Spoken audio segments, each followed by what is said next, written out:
L'agence qu'on va analyser aujourd'hui, elle fait 20 000 € par mois et je pense sincèrement qu'elle va atteindre les 40 à 50 000 € d'ici la fin de l'année. Et elle a une autre grosse particularité, c'est qu'elle ne vend que du Google Ads et du SEO à travers LinkedIn. LinkedIn est sa seule stratégie d'acquisition clientèle et ce qui est vraiment original, c'est qu'on parle uniquement de LinkedIn organique. Donc le fondateur de cette agence ne fait rien d'autre que publier sur LinkedIn pour avoir tous ses résultats et donc c'est son agence qu'on va décortiquer aujourd'hui. Aujourd'hui, on va comprendre comment cette agence elle est constituée, donc quels sont les services concrètement, combien il vend les services, quelle est sa stratégie d'acquisition clientèle avec LinkedIn, comment il s'y prend, quel est son rythme de publication, etc. On comprendra comment est-ce qu'il convertit les prospects qui arrivent sur LinkedIn en clients pour son agence, parce qu'évidemment il y a une stratégie un peu plus élaborée que simplement publier et attendre que ça tombe, il y a toute une suite d'actions à mettre en place. Et enfin on verra comment il a organisé la délivrabilité de ses clients et comment il fait pour que chaque client soit de plus en plus rentable. Vous allez voir, il y a une deuxième stratégie bien intéressante qu'il a mis en place en interne. Bref, on a un gros programme aujourd'hui, ça va être super intéressant, mais avant de démarrer, là je vous ai un peu évoqué le sujet de LinkedIn et il se trouve, peut-être que vous l'avez vu sur mes stories Instagram, mais je vais me mettre à la stratégie de contenu sur LinkedIn. Je vais commencer à partager sur mon LinkedIn et donc pour l'occasion, je vais vous préparer un petit contenu. Je suis en train de le tourner, de le faire et je vais bientôt le partager. Et si ça vous intéresse, écoutez, je vous laisse tout simplement aller vous inscrire à la liste d'attente qui est ci-dessous. L'idée de ce contenu que je vous prépare, c'est tout simplement d'avoir les bonnes pratiques pour trouver des clients via LinkedIn. J'ai trouvé que tous ces petits sujets s'accordaient bien ensemble, donc si ça vous intéresse, si vous voulez trouver des clients à travers une stratégie de contenu LinkedIn,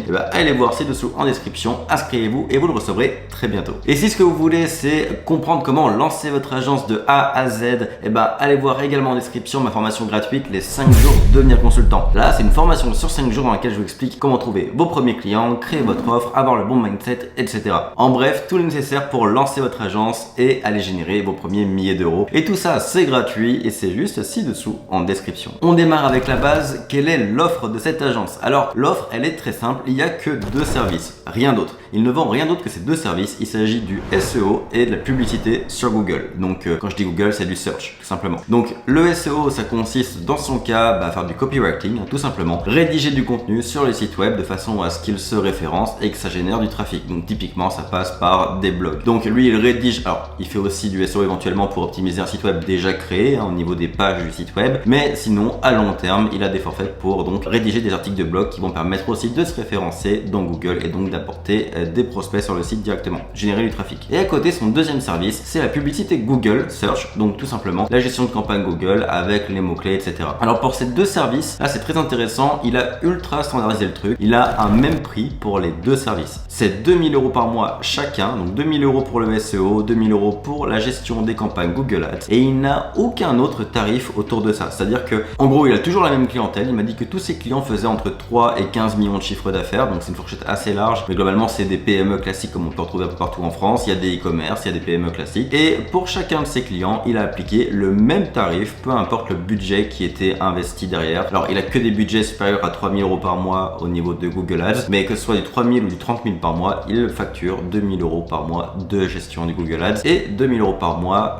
pour le SEO avec toujours le même volume de publications qui sont incluses. Donc dans son forfait il fait toujours le même nombre d'articles de blog par mois. Donc voilà, c'est ultra standardisé, deux packages, 2 000 € chacun et la même clientèle pour toutes ces offres. Et ce qui est intéressant et qui va devenir très cohérent avec la suite de ce que je vais vous présenter, c'est que c'est souvent les mêmes clientèles, le même profil type de client pour les deux offres. Et on va voir à quoi ça sert plus tard. Donc ça c'était au niveau de son offre. Maintenant son système de délivrabilité. Comment est-ce qu'il livre ses clients?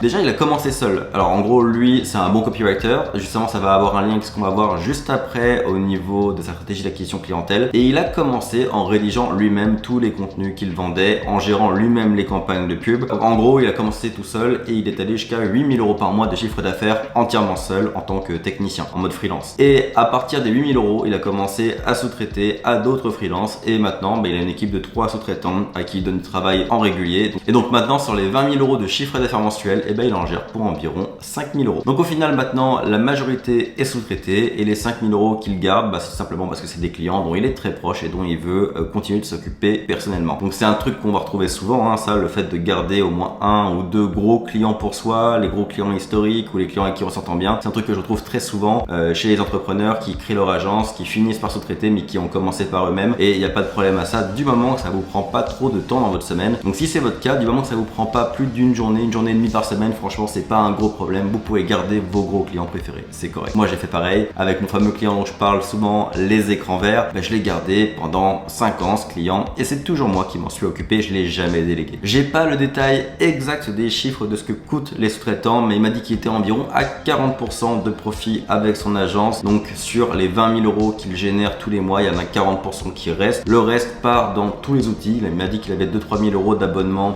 quelconque, des outils, etc. Et puis le reste, bah, c'est les sous-traitants, bien évidemment. Et donc il lui reste environ 40% de son chiffre d'affaires et il aimerait maintenir ça jusqu'aux 40-50 000 d'ici la fin de l'année. Donc c'est tout le défi du scaling, hein. C'est souvent ce qu'on retrouve comme problématique. C'est le fait qu'au début on a une très bonne rentabilité et le défi, bah, c'est de garder cette rentabilité donc tout en ayant de la croissance, parce que très souvent ce qui se passe, c'est qu'on augmente son chiffre d'affaires mais la structure s'alourdit, donc on augmente aussi les coûts et donc ce qu'on voit généralement, bah, c'est une rentabilité qui baisse au fur et à mesure que le chiffre d'affaires monte. Donc lui, il a bien conscience de ça et son but, c'est de garder les 40% de profit. Il prévoit pas monter à 50, les 40 ça lui va, mais il prévoit essayer de les garder jusqu'aux 40-50 000 par mois. Donc voilà pour son offre et son système de délivrabilité. Maintenant on va aller au sujet qui vous intéresse le plus, j'en suis convaincu. Alors il va y avoir 2 chapitres dans cette partie, parce que vous allez voir, il fait quelque chose de très intéressant, c'est en 2 temps sa stratégie. Le premier temps, bien évidemment, c'est ce que je vous ai évoqué en intro, c'est le fait qu'il trouve tous ses clients par LinkedIn. En fait c'est très simple, il fait pas de publicité, il fait pas tout ça, il ne fait qu'une stratégie organique LinkedIn. Alors il publie 4 fois par semaine sur son LinkedIn, donc le LinkedIn perso, hein, son profil, et à chaque fois en fait c'est toujours le même rythme globalement. Il partage le quotidien de son agence, il parle de ses clients pour s'en servir comme étude de cas, il fait des études de cas sur des entreprises qui ne sont pas ses clients, donc des entreprises d'actualité par exemple, ou des entreprises un peu à la mode, des trucs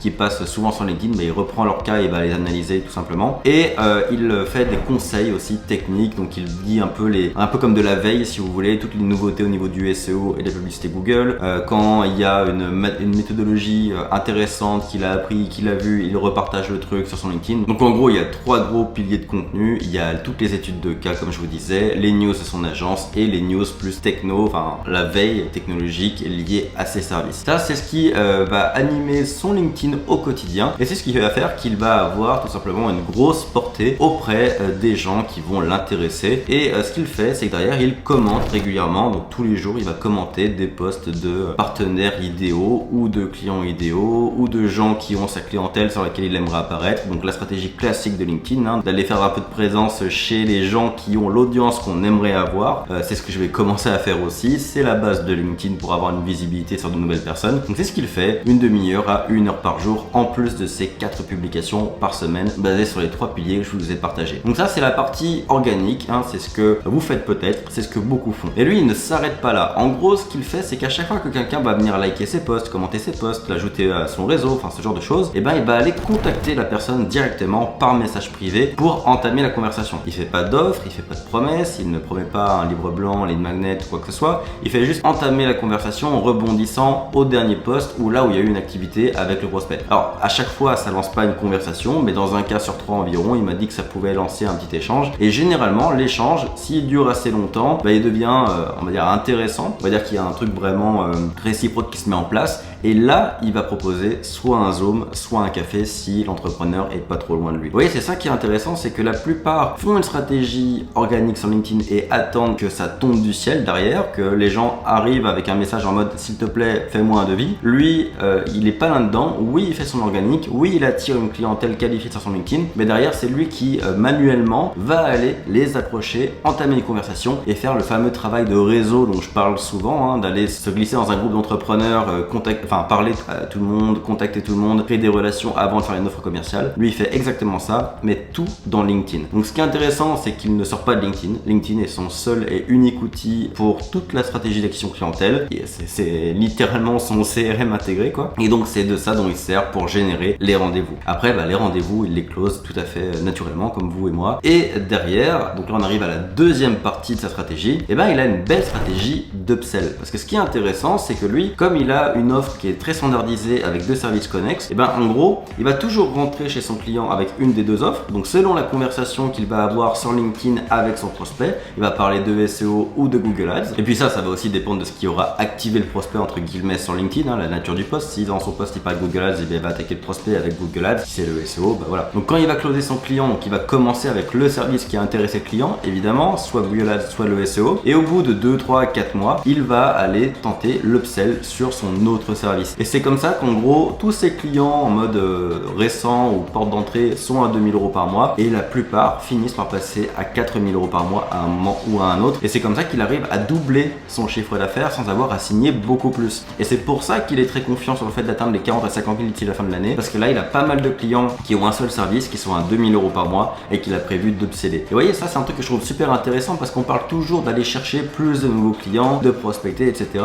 Mais en soi, quand vous commencez à faire des ventes, quand vous commencez à avoir des clients, bah en fait tout ça c'est aussi une matière première à l'upsell, et donc finalement vous n'avez pas besoin d'aller toujours chercher de nouveaux. Il faut aussi faire attention à votre rétention, à la fidélisation de vos clients actuels, et derrière, grâce aux stratégies d'upsell, vous pouvez doubler la valeur de ce client. C'est ça qui est intéressant, vous pouvez même la tripler. Nous chez Vauclair, dans mon agence, on fait plus que doubler la valeur de certains clients. Pour certains, on va commencer à 2000 € par mois avec un canal de pub et ça peut finir à 3 ou 4 canaux différents, ou avec l'email marketing, enfin plein de services complémentaires. On peut monter jusqu'à 3, 4, 5 services avec le même client, et ce client peut finir à 8 ou à 10 000 € par mois. L'upsell c'est extrêmement puissant, et gardez bien en tête qu'il est toujours plus facile de revendre à quelqu'un qui est déjà votre client que d'aller vendre à un ou une inconnue, parce qu'évidemment la relation de confiance elle est déjà mise en place. Et gardez en tête que quand vous vendez la première fois, vous êtes un vendeur ou une vendeuse. Quand vous allez vendre à quelqu'un qui est déjà client, vous devenez quelqu'un qui conseille, vous devenez un conseiller, une conseillère. Et ça change complètement la nature de la transaction que vous allez avoir. Donc vous comprenez que ça c'est évidemment reçu très différemment par le client, donc c'est beaucoup plus facile de faire une deuxième vente que la première. Donc voilà le secret de cette agence dont j'avais envie de vous parler aujourd'hui. Une belle stratégie LinkedIn, une stratégie qui est quand même active, qui est pas juste dans l'attente des prospects qui tombent du ciel, et une stratégie qui repose beaucoup sur la lifetime value, donc la valeur sur la durée de vie du client. Donc il a vraiment une question de rétention, de fidélisation qui est bien importante et de vente supplémentaire, et c'est comme ça qu'il arrive à avoir un beau chiffre d'affaires et surtout une belle rentabilité. J'espère que ça vous a plu. En tout cas moi j'aime beaucoup ce profil. Du coup je vous reviens avec plus de contenu sur LinkedIn. Encore une fois, si ça vous intéresse, mettez-vous sur la liste d'attente qui est juste ci-dessous. Moi j'ai hâte de m'y mettre. Si c'est pas déjà le cas, alors j'ai pas encore publié le contenu, ça va arriver au moment où on se parle là, au moment où j'enregistre, il n'y a pas encore de contenu sur mon profil LinkedIn, mais ça va arriver, et j'ai prévu faire une petite série un peu spéciale, une série que je vais appeler Vauclair tout simplement, et dans laquelle je vais raconter le quotidien de mon agence. Je vais revenir à ce que je faisais il y a quelques années sur cette chaîne, ça va être cool. Donc si ça vous intéresse, venez me rejoindre sur LinkedIn, ça va être sympa. Allez, sur ce je vous dis à très bientôt pour une prochaine vidéo.